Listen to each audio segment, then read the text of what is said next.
اعلموا أنما الحياة الدنيا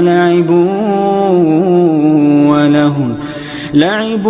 ولهو وزينة وتفاخر بينكم وتكاثر في الأموال والأولاد كمثل غيث أعجب الكفار نباته ثم يهيج فتراه مصفرا ثم يكون حطاما وفي الآخرة عذاب شديد ومغفرة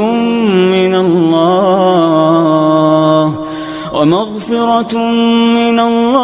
ورضوان وما الحياة الدنيا إلا